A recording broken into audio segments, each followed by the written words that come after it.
Krim.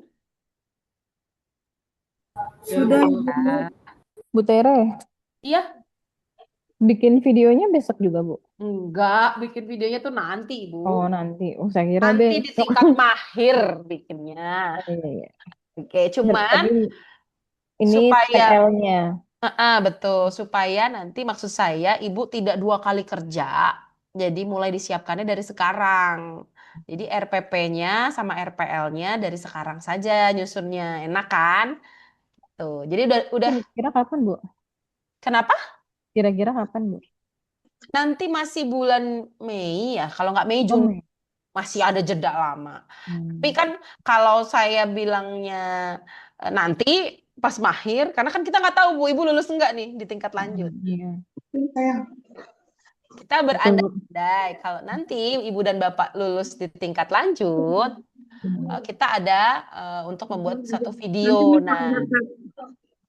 jadi nanti video ini akan Nggak dibuat. apa-apa. Malah aku yang maaf, aku belum beres makan. Oke, nanti Dan ada sambil video yang juga. dibuat. Lalu video ini Aku Kayla graduate. Ibu Terus kayak Susan. kemarin saya bingung sih Kayla kok sebelum gitu. Saya lagi ngurusin magang Kayla. Sebentar, Ibu Susan bisa di itu dulu, bisa di mute dulu. Soalnya tadi saya tidak dijadikan, saya sempat terpental dan saya masuk lagi, saya udah nggak jadi host. Nggak bisa nih. Oke, oke, terima kasih Bu Susan. Nah, ini ya teman-teman, Ibu dan Bapak. Jadi nanti supaya nggak kerja dua kali, kayak tadi kalau misalnya tadi kita nggak dibocorin Ibu mau buat video, nanti Bu Maya bikinnya 10 pertemuan lagi. Terus tiba-tiba nanti bingung pas mau disuruh bikin video. Kan enaknya jadi mencicil dari sekarang. Jadi sekalian Ibu nggak kerja dua kali. Oke, kita sampai ke topik terakhir Ibu-Ibu. Di ini sudah makanya tadi saya bilang cuma tinggal 1,5 hari lagi. Ini kita sampai ke topik terakhir tentang bagaimana mengkritik dan merefleksi strategi pengajaran Anda. Aduh, judulnya serem ya. Judulnya serem ini, mengkritik. Apakah Bapak Ibu siap dikritik? Dan sebenarnya siapa yang mengkritik gitu ya. Kita lihat bareng-bareng, kita lihat bersama. Oke, ini dia. Ibu-ibu, eh refleksi praktik mengajar. Hmm. Nah, ini refleksi kritis. Siapa sih? Kan suka di RPL tadi saya lihat di tempatnya RPP-nya Bu Maya ada refleksi. Di tempatnya Bu Kristi tadi juga ada refleksi. Sebenarnya kata refleksi itu sendiri boleh bantu pengertiannya apa sih refleksi kalau menurut Ibu? Bu Yani deh, Bu Yani. Oke, tadi Bu Kristi sama Bu Maya udah paparan Bu Yani. Kalau menurut Bu Yani apa refleksi itu? Bu Yani. Iya, Nggak ada salah, jadi nggak ada bener ya Bu? jadi refleksi itu tentang kira-kira tuh kita sudah paham atau belum gitu tentang materi yang kita yang diajarkan kayak gitu sih Bu. Oke, udah paham atau belum gitu ya? Iya, Iya, kurang lebihnya. Ya oke. kayak merenungkan diri juga bisa. Ya bener. Oke, ada lagi Pak Andre mungkin. Pak Andre. Bapaknya cuma satu, Pak Andre. Iya Bu, paling cakep pokoknya. Paling ganteng udah. Gimana Ibu? Iya, boleh pengertiannya menurut Bapak refleksi itu apa sih? eh Apa ya? Refleksi lebih kepada evaluasi timbal balik gitu Bu. Evaluasi timbal balik. Iya, apa yang menjadi kekuatan, apa yang menjadi kelemahan, apa yang menjadi sesuatu yang bisa dikembangkan gitu ya, kira-kira gitu Bu. Iya, oke Pak, tepat ya. Tadi jawabannya Bu Yani sama Pak Andre ini udah tepat. Jadi memang refleksi itu tadi timbal baliknya proses ke belakang lagi. Udah paham belum kalau kata tadi Bu Yani ya? Terus juga evaluasi tadi ya. Evaluasi tentang mundur ke belakang, direfleksi. Berarti kalau ini judulnya refleksi praktik mengajar, yang direfleksi apa? Yang Praktik direfleksi berarti mengajar. Praktik praktik mengajar. mengajarnya. Berarti cara mengajar teman-teman semua nih. Cara mengajar Pak Andre, cara mengajar Bu Yani, Bu Ida, Bu Kristi, dan yang lainnya. Itu nanti direfleksi. Kalau di RPP ada refleksi, pasti refleksinya tujuannya anak-anak udah paham belum materi yang tadi Ibu terangin gitu kan ya. Terus atau misalnya ada yang mau ditanyain atau tadi ada kesulitan. Nah, itu biasanya yang direfleksi adalah kegiatan pembelajaran, proses pengalaman belajar mengajar. Tuh. Udah dirubah ya Ibu-ibu, jangan lupa di RPP-nya apa di RPL-nya jadi pengalaman praktik, pengalaman belajar mengajar, bukan kegiatan KBM. Ya, tapi pengalaman. Nah, ini dia proses evaluasi, proses melihat lagi ke belakang, terus merenungkan, introspeksi, lihat lagi dulu gitu kan, terhadap praktik mengajar yang udah kita lakukan. Atau disebutnya juga sebagai praktik reflektif. Praktik reflektif sebagai juga inquiry profesional. Ya, inquiry. Ayo, siapa pernah dengar inquiry ada di apa nih? Project kalau nggak salah di strategi pembelajaran ya. Sebenarnya ada yang bantu saya juga bingung nih. Inquiry apa sih sebenarnya?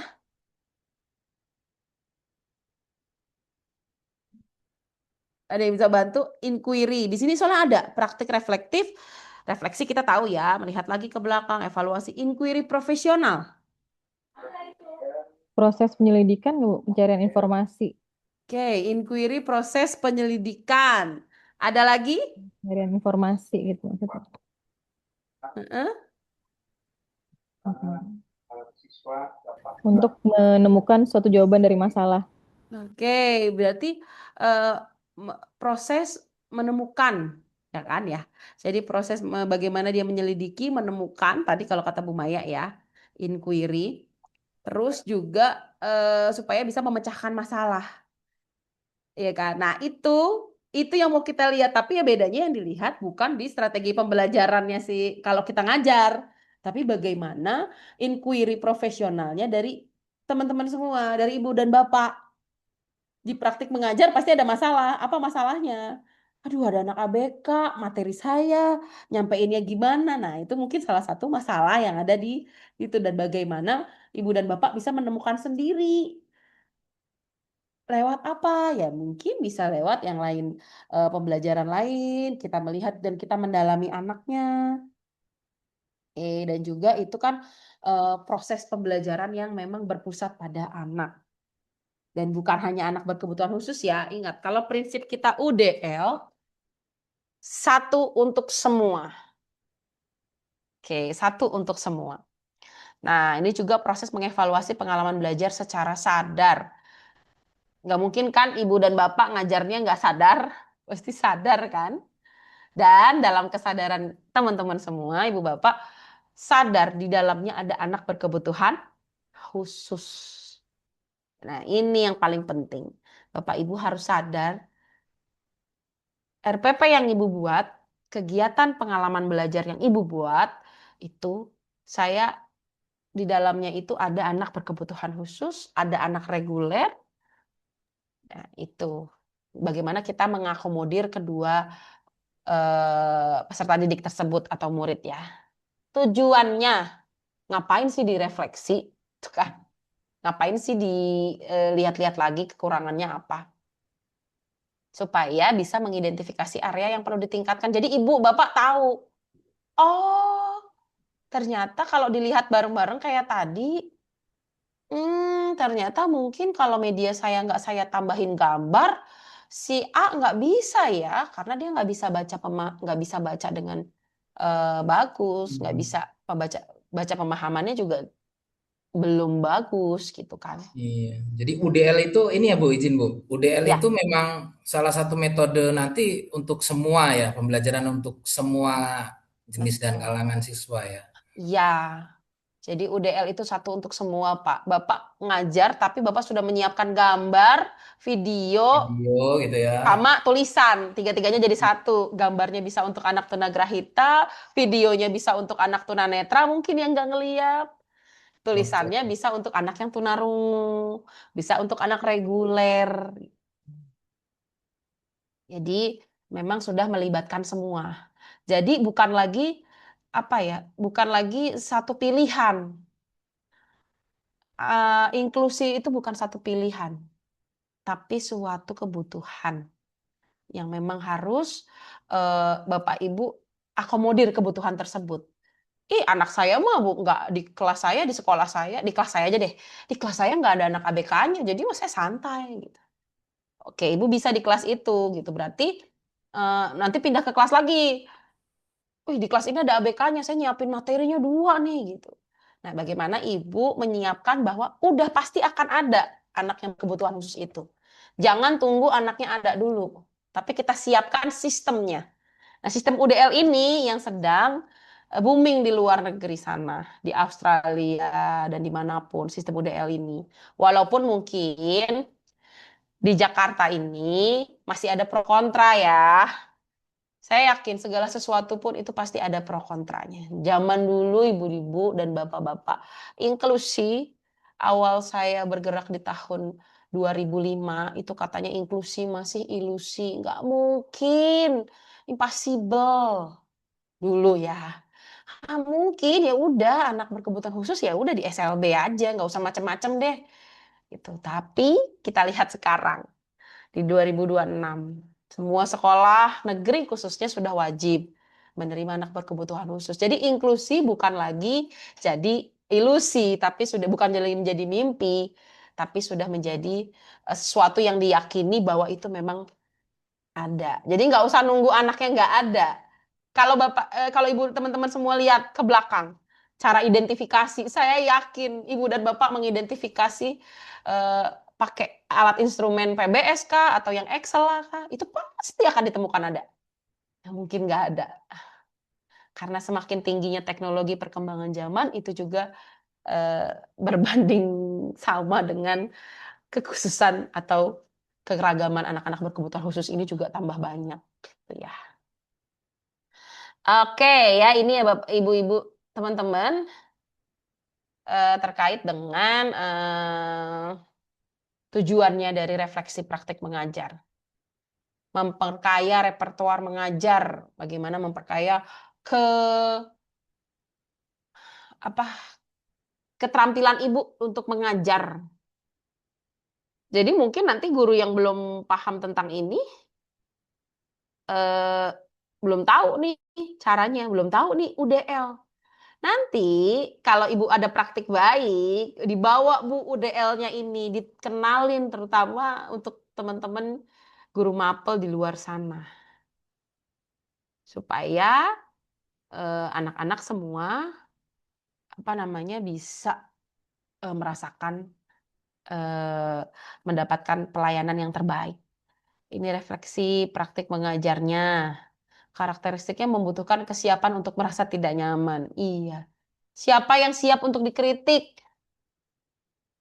Walaupun nih omongannya nanti silahkan deh kritik dan saran yang membangun. Kalau salah nanti diiniin. Tapi kalau giliran disalahin nantinya di belakang. Udah capek bikin RPP-nya panjang. Dibilang salah. Gitu kan ya. Jadi memang pada saat refleksi kita harus menyiapkan mental dulu. Merasa tidak nyaman. Dikritik, dikasih tahu salah itu emang enggak enak. Bohong kalau dibilang, yang legowo ya, saya ikhlas kok legowo. Tapi perasaan pertama, dia nggak ngerasain. Itu manusiawi sekali.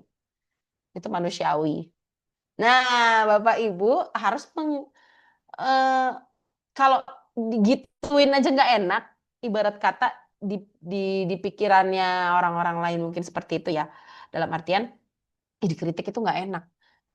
Ya, berarti, tapi mungkin cara mengkritiknya, itu pun Bapak Ibu harus menerapkan kepada anak didiknya. Jadi jangan langsung mengkritik juga, nggak enak loh kalau dikritik, dihargain dulu. Nah, apalagi kalau yang yang misalnya berbuat salahnya atau ada yang kurang-kurangnya itu adalah anak berkebutuhan khusus. Nah, lalu berdasarkan refleksi pribadi dan evidence based. Evidence based tadi Bapak Ibu Berdasarkan apa? Yang kata Bu Ati tadi pagi? Berdasarkan bukti. Nah, berdasarkan bukti. Di pengadilan aja kalau udah ada buktinya, sudah tidak bisa berkata apapun kan. Makanya semua juga dengan bukti. Buktinya mana? Kita belanja supaya uangnya bisa dirembes pakai bukti nggak? Pakai kan? Supaya bisa, bukti itu biar apa? Biar kita nggak dibilang bohong. Biar semua bisa diterima. Sama. Kita membuat sesuatu proses pembelajaran, merancang, ada buktinya kita buat. Supaya apa? Supaya dibilang kita nggak bohong. Bener kok, tesnya ada buktinya. Apa buktinya? Ya itu, kan emang anaknya seperti ini Pak. Berarti anaknya harus pakai kursi roda, orang anaknya susah jalan. Buktinya mana? Kalau ditanya gitu. Ya, kita lihat, kita bawa prosesnya. Atau misalnya ini anaknya memang harus disesuaikan, nggak bisa Bu ngikutin pembelajarannya full sampai jam 12 atau jam 2 ya misalnya SMA. Buktinya mana Bu? Pasti kan ditanyakan itu. Kekuatan asesmen yang saya bilang kemarin. Nah, itu ditanyakan. Jadi segala sesuatu berdasarkan refleksi pribadi dan juga berdasarkan pengajaran berbasis ada buktinya, ada realnya. Kalau kata anak-anak tunagrahita tidak bersifat abstrak, tapi real. Nah, melibatkan diskusi dengan rekan sejawat. Jadi bukan dengan ibu saja, dengan rekan sejawat. Nanti boleh dilibatkan teman guru BK-nya ada berapa, dilibatkan semua. Boleh guru olahraga, boleh guru mapel. Prosesnya apa, Bu? Nanti melihat kembali waktu praktek Ibu mengajar, menilai strategi dan metode yang digunakan, mengevaluasi kinerja secara objek dan kritis. Jadi ada yang ngasih masukan. Bener nggak sih saya cara ngajar? Kalau iniannya sih kayak di supervisi ya. Oke, Ibu dan Bapak kalau supervisi gimana? Aduh, kalau supervisi gimana? Biasanya udah siap kan mau disupervisi. Mau PKG penilaian ya biasanya. Ada supervisi, nyiapin apa? RPP-nya udah paling bagus. Ada media, bener nggak? Yang biasanya ngajar nggak pakai media karena mau disupervisi pakai media. Betul nggak? Pasti itu. Karena apa? Karena saya juga ngerasain kalau saya mau disupervisi, waduh, saya mau dinilai. Jadi saya pasti bikin yang sebaik-baiknya. Itu wajar. Wajar Ibu dan Bapak. Jadi ada yang melihat kita, ada yang menilai kita bahwa oh itu kurangnya di mana? Oh strateginya kayaknya kurang tepat. Kayak tadi aja yang punya Bu Maya udah di ini ya Bu Maya ya. Kalau ya misalnya, oh itu kalau dibikin 5 pertemuan, kelapanjangan Bu. Terus mungkin materi-materinya dipersingkat nih Bu. Itu kayaknya bahasanya terlalu tinggi banget kalau buat tunagrahita tuh Bu. Misalnya kayak gitu ya. Nah itu ada pihak kedua, ketiga yang ngasih masukan ke kita. Selanjutnya ini dia mengkritik dan merefleksikan pengajaran. Manfaatnya ini bisa meningkatkan kualitas pembelajaran. Otomatis kalau kita dikasih tahu, pasti kita benerin nggak? Apalagi yang ngasih taunya kepala sekolah, supervisi kita. Otomatis, oh iya Pak, baik Pak. Dibetulin lagi. Oh iya bener juga ya. Kalau anaknya kita paksain pakai teks, orang anaknya nggak bisa baca, mental deh jadinya. Nah, lalu pengembangan profesional berkelanjutan. Jadi kemampuan ibu, profesionalan ibu sebagai guru dalam membuat rancangan pembelajaran itu juga nanti akan menjadi berkembang dan mendorong praktik belajar mengajar yang lebih inklusif. Inklusif untuk semua. Alat bantunya adalah ini. Refleksi diri, observasi berbasis bukti, diskusi dengan rekan sejawat, catatan atau jurnal mengajar. Dan ada lagi Bu, asesmen. Ya, asesmen itu juga sangat kuat. Ini dibarengi dengan observasi berbasis bukti. Refleksi diri sendiri. Ibu pernah sih nggak sih merefleksi diri sendiri? Saya kurangnya apa? Gitu. Nah, ini adalah siklus pengajaran dan pembelajaran Ibu-ibu. Analisis untuk pengambilan keputusan, di mana posisi siswa saya yang sekarang yang kemarin tuh Nah, ini kan udah kita buat ya kemarin ya. Bapak Ibu udah buat ini bersama Bu Ati kemarin. Analisis untuk pengambilan keputusan, apa yang ingin saya pelajari, siswanya sampai mana, siswanya mau apa, terus sayanya mau apa. Nah, ini adalah siklus pengajaran dan pembelajaran. Muter, Ibu. Nah, namanya siklus itu muter. Di sini ada pemantauan dan penilaian. Ya, pemantauan dan penilaian. Refleksi masuk ke sini. Bagaimana ibu dikasih umpan balik sama teman sejawat pada saat kita ibu melakukan refleksi pembelajaran. Ada umpan balik dari teman sejawat. Dikasih masukan, dikritik tadi. Kan judulnya aja mengkritik ya Bu. Tadi judul materi kita hari ini mengkritik dan merefleksi strategi pengajaran Anda. Anda harusnya bisa mengkritik diri sendiri. Tapi apa iya kita bisa mengkritik diri sendiri? Kan enggak ya. Jarang. Mungkin ada ya yang bisa mengevaluasi diri sendiri. Aduh, saya kurang ini nih. Ternyata gara-gara saya pakai materinya tadi itu cuman materinya nggak ada videonya. Jadinya si anak-anak pada bete sama pelajaran saya. Tapi nyampe ke situ nggak Ibu? Jarang. Karena apa? Karena saya juga ngerasain itu. Ya udahlah, besok lagi lah gitu kan. Jadi biasanya kita kurang waktu untuk kita mengkritik diri kita sendiri. Itu biasanya kurang. Walaupun kita udah tahu. Ayo udah ntar aja. Udah tahu, ini kalau nggak dikerjain sekarang nggak selesai. Tapi dikumpulinnya masih ntar, ya udah ntar aja. Ya udah deh ntar aja gitu kan. Padahal kita udah tahu diri kita kurang gitu maksudnya. Terus saya kalau nggak dikerjain ini nanti bakalan numpuk pekerjaan gitu. Udah tahu. Ya udah ntar aja lah. Ntar pas hari hanya besok dikumpulin baru gedebukan. Biasanya gitu. Kalau diri sendiri melawan diri sendiri itu kan agak sulit ya. Makanya kita butuh penilaian dan umpan balik dari orang lain. Mungkin kalau pada saat yang mengkritik orang lain kita langsung iya ya, itu nggak enak jadinya. Nah hal itu ya. Jadi yang memang kita tidak bisa bergantung dengan diri sendiri. Kekuatan kita diri sendiri itu enggak. Kita harus bekerja sama. Nah, ini teknik observasi kelas yang efektif, Bu dan Bapak.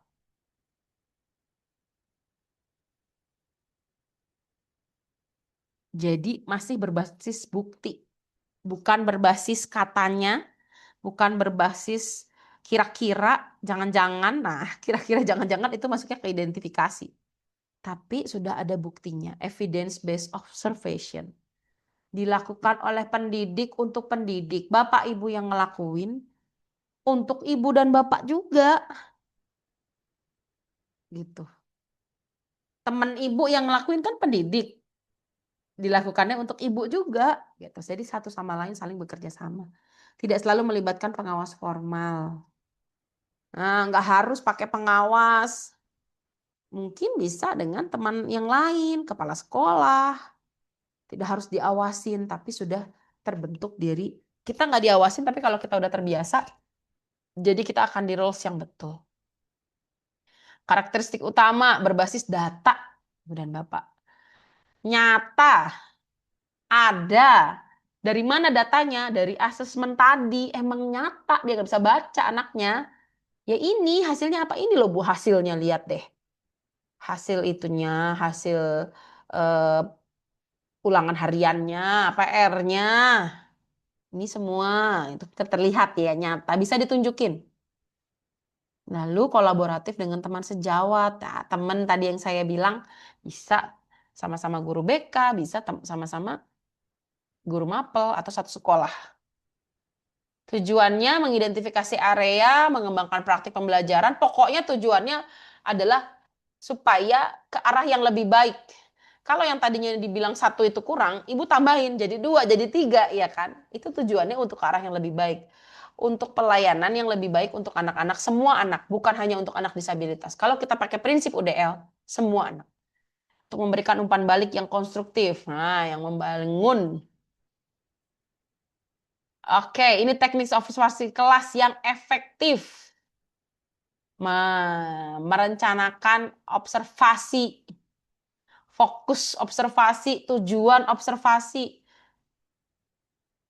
menyusun perilaku yang diamati, menyiapkan pelatihan bagi pengamat.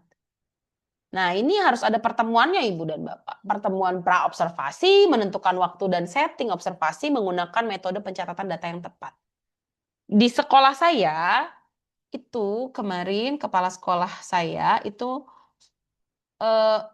cara supervisinya sudah supervisi kolaboratif waktu itu. Sempat bingung juga kita, gimana caranya gitu. Dan ternyata kalau supervisi kolaboratif, itu yang mau supervisi bukan cuma satu orang. Supervisinya pasti observasi ya, observasi langsung. Jadi kita dikumpulin dulu nih Ibu dan Bapak di ruangan kepala sekolah sebelum kita praktek mengajar. Sebelum hari observasinya. Diminta itu RPP-nya. Ditayangin RPP-nya. Di situ ada teman-teman sejawatnya, teman saya ada satu, terus kepala sekolah, terus wakil kurikulum sama ya teman dari yang satu jurusan, maksudnya karena saya mengajar tunarungu ya, dari teman yang satu yang mengajar juga di tunarungu. Itu ditayangin tuh, udah RPP saya. Belum mengajar loh itu, Bu. Nah, ditayangin RPP-nya, dibahas bareng-bareng. Oh, sepertinya ini nggak nyambung sama tujuan pembelajarannya. Sepertinya ini, itu. Betul itu dilakukan di sekolah saya waktu itu. Nah, setelah sudah diperiksa, dibahas bareng, dikasih waktu untuk ngebenerin. Ini masukannya banyak kan, dikasih waktu untuk ngebenerin RPP-nya, itu baru RPP-nya. Oh iya, berarti kayaknya kalau dalam waktu satu kali pertemuan ini nggak mungkin tercapai gitu. Jadi betulin lagi, dirapin lagi sesuai dengan masukan, tuh kan. Setelah itu baru nanti hari H-nya diobservasi, dan yang mengobservasi tadi orang-orang yang tadi di awal tadi berempat gitu. Jadi saya ngajar ditongkrongin orang empat, dicatat itu cara mengajar saya, apakah kurang apa, apakah waktunya, apakah medianya sudah tepat, apakah alurnya memang sudah tepat itu.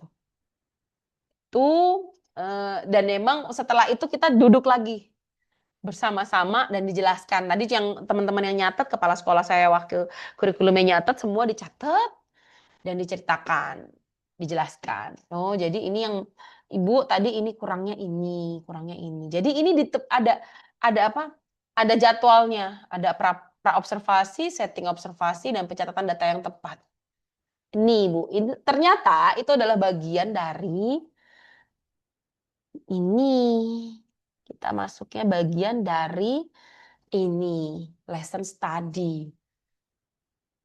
Saya tuh baru ngeh, kalau yang dilakukan kepala sekolah saya, yang tadi supervisi kolaborasi, itu adalah bagian dari lesson study sebagai strategi pengembangan pendidik. Nah, ini siklusnya. Siklus lesson study. Ini saya langsung ke bawah nih karena agak nyambung. Jadi mungkin ini juga Ibu dan Bapak pernah menjadikan ini sebagai salah satu strategi pembelajaran lesson study ini ke anak-anaknya. Ada nggak? Coba siapa yang punya pengalaman? Lesson study dijadikan strategi pembelajaran pada saat Bapak Ibu mengajar. Ada? Ada nggak? Belum ada? Biasanya project ya, project. Mungkin ini enggak sih, Bu? Kayaknya ini bener nggak nih? Sama nggak nih? Iya. Saya pernah jadi bikin kelompok gitu kan, bikin kelompok terus mereka bikin kelompok project membuat suatu karya dari masing-masing, kan ada temanya masing-masing gitu.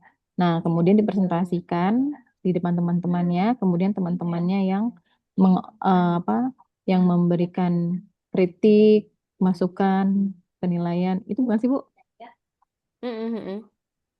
Tapi dari sebelum itu dilakukan sudah sudah rencananya dipaparkan. Rencana Rancangan proyeknya. iya. Betul. Iya. Itu berarti udah. Dikasih tahu tujuannya Mm-mm. apa, kemudian poin-poin yang penilaiannya, poin-poin yang harus dibuat itu apa dalam hasil proyeknya, penilaian kemudian dipresentasikan penilaiannya apa dan apa namanya dinilai juga oleh teman-temannya, tanya jawab gitu. Kemudian terakhir baru ini ada refleksi. Itu nggak sih Bu? Beda ya? Iya, ya mungkin kalau di lesson study ini akan ada pada saat pelaksanaan project yang diamati oleh orang lain ya. Jadi orang lain itu memberikan Oh, konstruktif juga supaya jadi nanti dia akan disempurnakan lagi itu proyeknya berdasarkan masukan dari orang-orang yang memang tadi dianggap sebagai pengamat atau observer di dalam proses. berarti kalau kalau seperti itu berarti ada orang luar Betul. itu apa misalnya Eh, guru mata kalau lain gitu. iya betul. Kalau misalnya ibu berarti guru lain yang mungkin bisa menjadikan pembanding yang bisa memberi masukan. Ya biasanya dari kalau harus ada guru BK-nya, harus ada guru BK lain. Ya, terus ada mungkin guru mapel lain, guru olahraga gitu, ataupun juga kurikulum yang memang sudah Berarti paham. kolaborasi Iya, makanya sebutannya itu biasanya kolaborasi gitu. Cuman ternyata itu adalah bagian dari lesson study. Nih. saya pernah sih Bu kolaborasi, tapi itu kita kayak hampir sama membuat proyek kan kemudian saya dengan geografi gitu Bu. Tapi Mhm. berbanding ini apa namanya karena materinya sama, terus kita bagi-bagi mana yang mau dinilai. Misalnya dari geografi membuat petanya, kemudian saya yang bagian apa keanekaragaman hayatinya, terus yang sejarahnya, bagaimana rempah-rempahnya gitu. Itu sa- ya beda juga Bu. Kalau itu Beda. kolaborasi materi doang Ya, berarti. kalau itu kolaborasi materi. Oh Kalau iya, ini iya. Dia kolaborasinya mengamati. adalah eh, ada pihak ketiga atau pihak kedua yang memang memberikan masukan. Jadi Berarti kolaborasinya mengamati betul. dari awal, terus proses ini Ya, anak gitu, terus betul. sampai akhirnya mendapatkan hasil. Ya, Oh iya iya iya. jadi sama-sama em, membangun sebelum dari rancangan ya. Karena ini Hmm. rancangannya harus disusun bersama dengan si observer tadi, si Oh pengamat tadi gitu. iya, iya. Oke, nah mungkin mungkin nggak secara nggak sadar ya Bu Maya udah ngelakuin itu ya, cuma ternyata itu adalah bagian dari lesson study gitu ya, atau Bapak Ibu yang lainnya. Ini jadi ada perencanaan pembelajaran bersama, terus langsung pelaksanaan pembelajarannya dan diobservasi oleh pendidik lain, lalu dianalisis dan direfleksi bersama-sama untuk menjadi penyempurnaan gitu. Tapi biasanya nggak akan berulang lagi balik lagi ya. Sampai di sini kita berharapnya sudah disempurnakan. Segala masukannya sudah apa ya? Udah dilakukan lah segala masukan yang membangunnya. Ini dari tahap perencanaan, menentukan tujuan pembelajaran, menyusun rencana pelajaran secara kolaboratif, menyesuaikan dengan kebutuhan murid. Nah, otomatis berdasarkan asesmen. Kebutuhan murid di kelas ibu itu apa aja? Bagaimana cara berkomunikasinya? Lalu ini tahap pelaksanaan dan observasinya. Satu pendidik ngajar, ibu ngajar, pendidik lain mengamati proses belajar.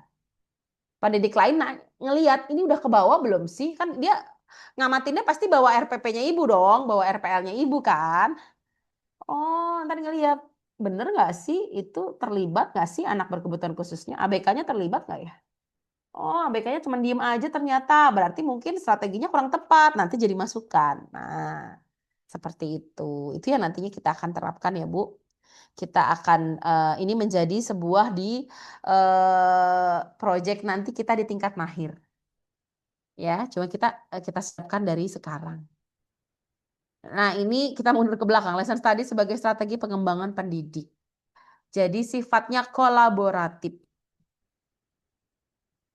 Ya, dia berbasis bukti nyata. asalnya dari Jepang tuh lesson study. Makanya orang Jepang itu ya disiplin-disiplin ya. Jadi karena mungkin dia sering berkolaboratif. Dia jadi tahu masukan-masukan dari orang lain diterima dengan baik. Jepang merupakan salah satu negara maju ya, bertujuan untuk ya itu tadi meningkatkan kualitas pembelajaran, hasil belajar murid, mengembangkan kompetensi pendidik. Kalau nggak salah di Jepang sama di Korea itu anak belajar itu bisa sampai malam, apalagi kalau udah mau ujian, mau masuk kuliah, bisa sampai nginep-nginep. Kalau saya tahunya dari mana? Iya itu dari kadang-kadang dari film Korea gitu ya. Kalau lagi Kayaknya di settingannya SMA. deh. Kenapa Bu? Oh enggak apa-apa Bu Tere, aku lagi coba mic dari tadi bermasalah. Maaf, nggak ada maksud. Nggak apa-apa Ibu. Saya kirain saya Ibu mau ngasih masukan apa gitu. Nggak apa-apa. Nah ini ya, jadi itu ibu dan bapak. Jadi tujuan utamanya adalah untuk kita membangun yang arah ke arah yang lebih baik, supaya prinsip UDL-nya benar-benar tertanam, terrealisasi untuk semua peserta didik. Dengan prinsip utamanya adalah kerjasama.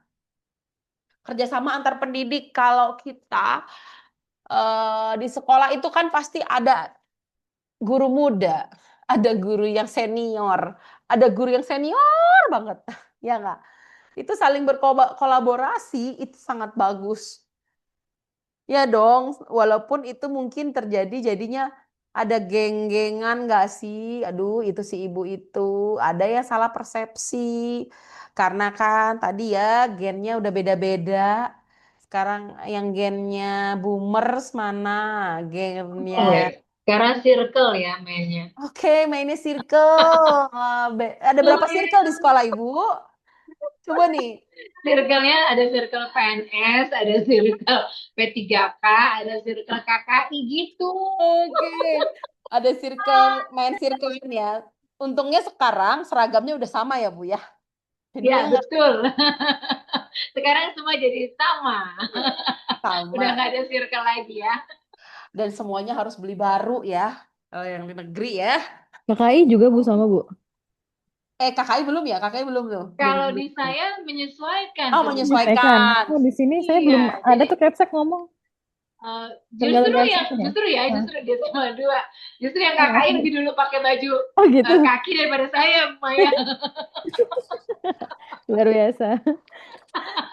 Karena saya Itu KKI Memang yang sama dua. warna baju kakinya beda-beda nggak, Bu? Beda-beda kan? Saya bilang mau Bhinneka Tunggal Ika, Bu Tere. Jadi inklusifnya tuh terlihat sekarang, Bu. Di sekolah saya sepele cuma dari warna baju. Tapi terlihat loh Bener. kan. Iya, Ini ada yang kaki muda, ada yang kaki muda banget, ada yang gelap, ada yang gelap banget gitu kan. bener. Saya bilang udah itu baju aja inklusi, masa Iya. ibu bapak nggak bisa. Kan?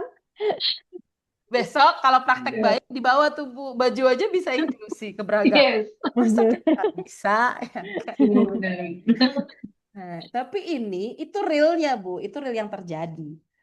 Jadi kalau kolaborasi antar pendidik di antara gen milenial sama Gen Z saling berkolaborasi sama geng boomers, dalam artian geng boomers teknologi udah pasti susah deh. Kolaborasi sama guru muda Gen Z yang bukan main, bikin konten. Nah, berkolaborasi ya mungkin pengalaman lebih banyak yang boomers nih kan, milenial lebih banyak. Tapi untuk teknologi yang terbaru sekarang bikin media apapun juga pakai Canva, bikin pakai video, ya enggak? Itu sekarang yang paling tepat kolaborasi. Jadi udah deh jangan jangan jauh-jauhan, jangan musuh-musuhan. Jangan circle-circlean gitu, tapi kita berkolaborasi. Iya enggak? Sekarang kalau ibu-ibu lihat di semua pemerintahan, saya nggak tahu ya deh pemerintahan, tapi eh, di dinas pendidikan itu caranya sangat masif sekali melalui medsos. Ya enggak? Kasudin kita 1 2 itu medsosnya, wah TikToknya coba gacor banget. Apapun juga kita bisa lihat. Wede, Bapak udah ada di sini. Itu adalah salah satu cara trik untuk memang memberitahu, untuk apa namanya pemasaran. Jadi pemasaran ya. Jadi itu salah satu media yang kita gunakan untuk sosialisasi gitu kan, untuk memberikan informasi bahwa ini ada dan ini berjalan loh gitu kan. Nah, ini Ibu dan Bapak, jadi kita saling bekerja sama dengan pendidik yang lain. Ya udah lepasin lah itu mau Gensi mau apa kek, jadi kita belajar bareng, kamu bikinin ininya ya medianya ya, nanti Ibu ajarin ininya gitu, jadi saling berkolaborasi. Dari yang bisa menjadi bisa banget, dari yang tidak bisa menjadi bisa. Ya, minimal walaupun kita memang tergabung menjadi satu, karena memang inilah fenomena yang terjadi di semua lini masa. Karena ini kan berbenturan nih. Boomers masih ada, milenial masih ada, Gen Z masih ada, yang kita hadapin adalah gen alpha. Gen yang baru-baru pada lahir apa nih, bayi gen beta bukan sih gitu ya. Nah, nggak tahu ya kalau beta kan terakhir udah nggak mungkin ya. Jadi saya nggak ngerti seperti apa, tapi ini yang terjadi. Keberagaman ini makin nampak di semua tempat kita bekerja. Betul nggak? Di rumah pun sekarang udah beda zaman, beda cara ngomongnya. Sekarang dicolek dikit aja ngerasa mental health saya terganggu gitu kan. Kalau yang katanya gen strawberry. Nah pasti nih ibu-ibu dan bapak guru BK ngerasain gak sih kayak gini? Untuk yang gen alpha untuk anak-anaknya. Tapi itulah itu malah pembuktian bahwa keberagaman itu memang ada. Makanya kenapa UDL itu harus kita terapkan, karena keberagaman semua sudah menjadi keniscayaan. Beragam itu bukan berarti inklusi, beda, disabilitas, enggak. Beragam itu ya memang perbedaan lah.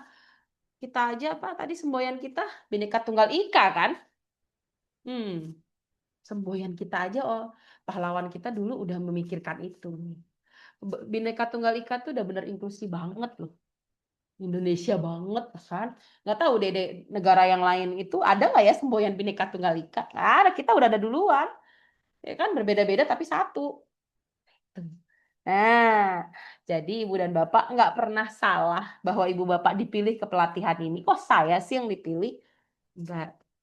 Karena memang sebenarnya kebinekaan itu, perbedaan itu, keragaman itu sudah ada sejak mungkin kemerdekaan kita, sejak Bhinneka Tunggal Ika Pancasila itu ada. Ya, jauh lagi sebelum itu dulu mungkin ada, cuman nggak tercatat kan kalian. Nah, itu jadi kalau Bapak Ibu menyadari bahwa perbedaan itu ada, Ibu Bapak juga tahu bahwa perbedaan itu mempunyai sesuatu yang dibutuhkan. Dari perbedaan itu pasti ada impact-nya. Oh, dia berbeda, dia gemuk, makannya banyak. Berarti kalau udah deketin dia pakai makanan. Itu contohnya ya, bukan ke saya nih ya. Tentang saya gemuk gitu. Enggak, tapi itu contoh. Pendekatan kita menyesuaikan dengan kebutuhan siapa itu. Entah anak didik, entah mau teman sejawat kita gitu kan. Itu. Ya, jadi lebih kita kalau kita udah tahu strateginya, kita bagaimana mengadakan pendekatan, jadi tujuan kita pasti akan tercapai. Tujuan kita apa ya? Kan tujuan kita melayani. Kalau guru mapel materinya tersampaikan, tercapai gitu ya. Nah ini Ibu dan Bapak, ini tadi saya mundur lagi ke belakang deh, ini tadi langsung ke sini. Ini sudah mengembangkan praktik repertoar. Praktik keterampilan Ibu, saya mah udah yakin di sini. Menangani anak berkebutuhan khususnya udah yakin, apalagi teman-teman banyak yang guru BK. Karena Bapak Ibu guru BK kalau di sekolah inklusif pasti menjadi emak bapaknya anak-anak ABK. Ya enggak? Itu sebenarnya cara berpikir yang salah, ya. Karena anak ABK itu ya anak kita bersama, bukan anak BK doang. Harusnya kepala sekolah sudah berpikir seperti itu. Jadi kalau kemarin ibu dan bapak dikirim ke sini dan dipilih yang memilihnya adalah kepala sekolah, itu cara berpikir kepala sekolahnya salah gitu ya. Ntar diaduin nih kata Bu Tere, cara berpikirnya salah. Kenapa? Karena berpikirnya anak BK yang ngurusin masih guru BK. Itu kan salah. Nggak begitu. Tuh. Kalau ke guru BK karena masalah, iya kan? Karena selama ini yang berhubungan dengan guru BK adalah yang bermasalah. Selalu berpikirannya semua kepala sekolah seperti itu. Jadi mereka masih menganggap bahwa anak berkebutuhan khusus bermasalah. Jadi itu masalah di sekolah kami. Kami kasihlah ke guru BK. Nah, itulah yang salah. Jadi sebenarnya adalah semua itu menjadi punya tanggung jawab terhadap guru ABK. Bukan cuma guru BK. Tuh, itu yang harus ditekenin. Cuman saya tahu nih, balik lagi nanti pasti. Ya enggak, kesulitannya teman-teman guru BK di lapangan itu. Ya, diterima dengan ikhlas ya Ibu dan Bapak ya. Dilatih ID ini juga kan ada yang untuk pelatihan kepala sekolah. Itu selalu kami eh, kasih masukan. Titip pesan ya bahwa ini bukan cuma tanggung jawab guru BK. Jangan berkali-kali bahwa ini tanggung jawab guru BK, tapi ini adalah tanggung jawab bersama. Karena malah yang megang anak itu semua guru. Mulai dari guru mata pelajaran olahraga sampai guru mata pelajaran PKN Pancasila. Semua kan megang ya. Nggak punya pilihan kan karena anak ini disebar. Nah, jadi nanti titip pesen kalau ibu sedang praktik baik tentang UDL-nya, tentang asesmennya gitu kan. Itu asesmen secara manualnya bisa dilakukan oleh Bapak Ibu, teman-teman Bapak Ibu yang guru mata pelajaran. Nah, ini dia tugasnya kita, Ibu. Ini dia, lesson study, pendidikan inklusif. Kalau tadi yang di Bu Ati itu kan RPL-nya, RPL yang akan dibikinkan video, yang akan dibawa ke lesson study-nya. Tuh, ya. Jadi Ibu kan harus kalau ngajar pakai senjata kan, senjatanya itu RPP. Nah, itu yang akan dilihat. Itu yang akan kita lesson study-kan. Ini dia, identitas kegiatan. Judul kegiatannya apa? Yang tadi mungkin Bu Kristi berarti kan tentang materi apa tadi? Materi tentang mata pencaharian ya, pekerjaan ya. Dunia pekerjaan. Dunia pekerjaan. Judul kegiatannya mungkin berarti tentang dunia pekerjaan. Nama sekolah, nama tim Ibu dan Bapak. Kira-kira siapa yang mau Ibu Bapak ajak berkolaborasi untuk lesson study? Teman guru BK? Terus wakil biasanya apa? Kurikulum ya? Bisa tuh. Kurikulum kesiswaan. Kesiswaan, betul. Kesiswaan ini kan dia harus tahu juga terkait dengan anak-anaknya. Berarti Bu, 3 sampai 4 orang ini guru BK, karena Ibu guru BK berarti guru BK satu yang lagi, wakil kurikulum, wakil kesiswaan. Kalau perlu sama kepala sekolah. Itu mana tadi?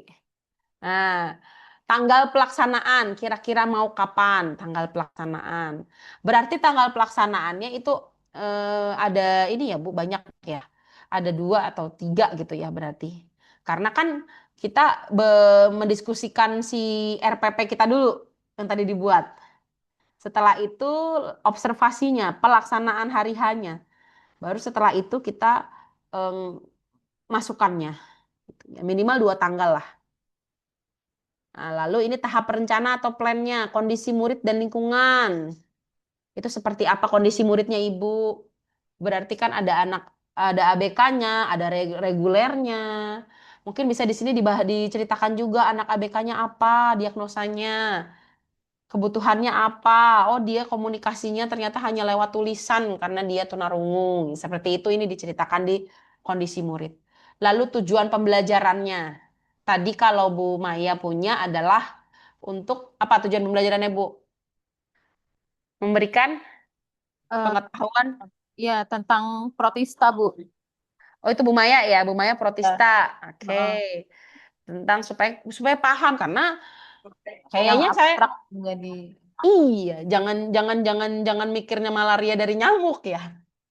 Saya baru tahu tuh, pelajaran hari ini malaria bukan dari nyamuk. Nah, untuk memberikan pengetahuan ya berarti ya, kalau tadi Bu Kristi adalah tentang apa? Pekerjaan. Materi pembelajarannya, metode pembelajarannya, asesmennya. Asesmennya ini asesmen evaluasi ya. Asesmennya Ibu mau apa? Lisan, tertulis, atau mau project gitu kan, unjuk kerja. Nah, biasanya Bu di asesmen ini yang dibedakan dari si ABK-nya bisa dibedakan di sini. Karena kita menganut prinsip UDL ya, mungkin pembedaannya di sini di asesmennya bisa berbeda karena otomatis harus berbeda karena materinya pemahaman materinya kan pasti beda. Lalu tahap pelaksanaannya Ibu-ibu, Bapak. Deskripsi pelaksanaan, catatan Itu kayak ya, nanti ada deskripsi pada saat pelaksanaan Ibu lagi ngelakuin itu tuh tadi video tadi Ibu mengambil video. Nah, itu nanti di observasi. Jadi ini bisa beda-beda ya, Bu. Bisa dalam arti gini. Mungkin Ibu nanti tergantung di tingkat mahirnya mau apakah tim observasinya ini yang mengobservasi adalah masuk ke dalam video. Dalam arti mereka ibu lagi micro teaching nih misalnya, ibu lagi ngajar yang mengamati seperti waktu saya supervisi itu berarti yang mengamati ada di dalam situ berarti masuk ke dalam frame video. Atau nanti misalnya justru yang diamati adalah video ibu. Jadi ibu membuat video baru nanti diamatin bersama-sama video tersebut. Itu juga bisa gitu ya. Jadi lalu masuk ke tahap refleksi. Keterlibatan murid. Cek. Dilihat. Kesesuaian beban belajar. Dilihat. Keberhasilan pembelajaran. Berhasil nggak sih? Sampai terakhir nggak nih? Sampai evaluasi nggak nih? Gitu kan. Lalu pemanfaatan dukungan sumbernya apa? Perbaikan rencana perbaikannya apa? Kesimpulannya apa? Gitu ya. Nah, Ibu dan Bapak, ini sudah 14.37, diusahakan selesai semua di hari ini. Ya. Jadi besok pagi kita tinggal paparan satu-satu dan ini harus paparan yang ini. Harus semuanya. Jadi saya stop share itu ada di GCR Ibu dan Bapak. Rencana lesson study Ibu dan Bapak. Nah, ini dia.